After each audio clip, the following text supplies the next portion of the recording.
Tamil Nadu number 1 இயக்கம் மற்றும் தமிழ்நாடு விஸ்வகர்மா இளைஞரணி கூட்டமைப்பு சார்பில் கோவை வடக்கு கிணத்துக்கடவு தொகுதி வேட்பாளர்கள் அறிமுகம்.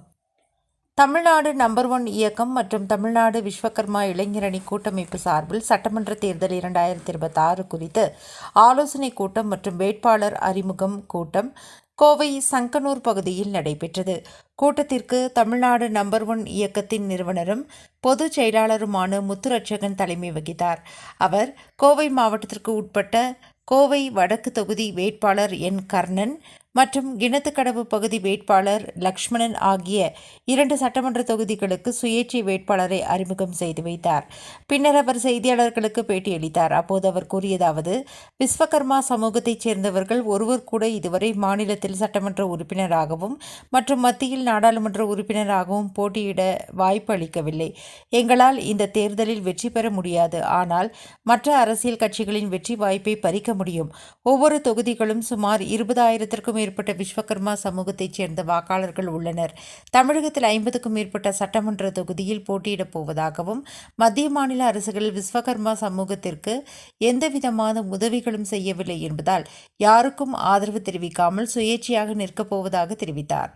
நிகழ்ச்சிகள் மாவட்ட செயலாளர் சிவபெருமாள், மாவட்ட அமைப்பு செயலாளர் தம்பிதுரை, நிர்வாகிகள் மணிகண்டன், பாக்கியராஜ், கோவை மாவட்ட ஒருங்கிணைப்பாளர் புஷ்பராஜ், ஜே. அசோகன், பி. கண்ணன், மூர்த்தி, முத்து, லோகநாதன், சங்கர் கணேஷ் உள்ளிட்ட பலர் கலந்து கொண்டனர்.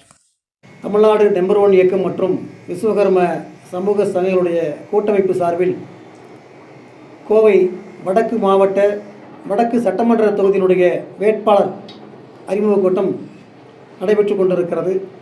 இதனுடைய சட்டமன்ற தொகுதியினுடைய வேட்பாளராக அருமை சகோதரர் கர்ணன் அவர்கள் நமது சட்டமன்ற தொகுதியிலே களமிறங்குகிறார்கள். விஸ்வகர்ம சமுதாயம் தமிழகத்தில் ஒவ்வொரு சட்டமன்ற தொகுதியிலும் ஏறத்தாழ 20,000க்கும் மேற்பட்ட வாக்காளர்களை கொண்டிருக்கிற ஒரு சமுதாயம். தமிழ்நாடு மற்றும் பாரத தேசத்தினுடைய பண்பாடு கலாச்சாரங்களை வடிவமைத்த ஒரு சமுதாயம் இன்றைய அரசியல், பொருளாதாரம், வேலைவாய்ப்பு என முத்துறைகளிலும் மிகவும் பின்தங்கிய நிலையில் இருக்கின்றது.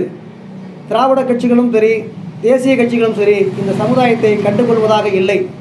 ஆகவே இந்த சமுதாயத்தினுடைய தமிழகம் முழுவதும் இருக்கின்ற 188 பொது தொகுதியிலும் நம் சமுதாயம் சார்ந்து அனைத்து தொகுதியிலும் பொது வேட்பாளர்களை நிறுத்துவதென முடிவெடுக்கப்பட்டு ஒவ்வொரு தொகுதியிலும் வேட்பாளர் அறிமுக கூட்டம் நடைபெற்று கொண்டிருக்கிறது.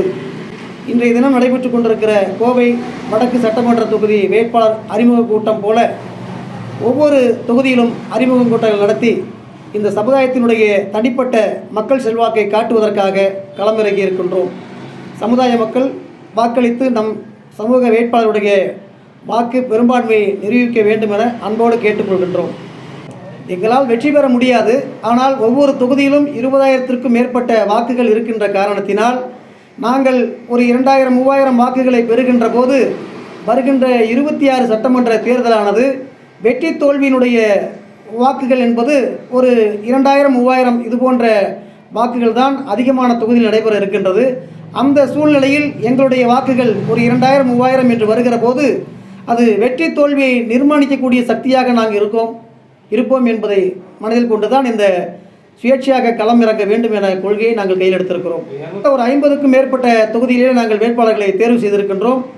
ஒவ்வொரு மாவட்டத்திலும் அந்தந்த ஒரு இடத்தை தேர்வு செய்து வேட்பாளர்களை அறிமுகப்படுத்துவதற்கு அனைத்து ஆவர்த்தன பணிகளையும் ஒவ்வொரு மாவட்டத்தில் இருக்கின்ற மாவட்ட நிர்வாகிகள் இதனை செய்து கொண்டிருக்கிறார்கள். மாநிலத்தை பொறுத்தளவிலே ஒரு 10 தொகுதிகளில் கோயம்புத்தூர், திருப்பூர், ஈரோடு இது போன்ற தொகுதிகளில் ஒரு 10 தொகுதிகளை போட்டியிடுவதாக முடிவெடுத்திருக்கிறோம். அந்தியூர், உடுமலைப்பேட்டை, காங்கேயம், பவானி ஆகிய தொகுதியிலும் போட்டியிடுவதற்கு ஏற்பாடுகளை செய்து கொண்டிருக்கிறோம்.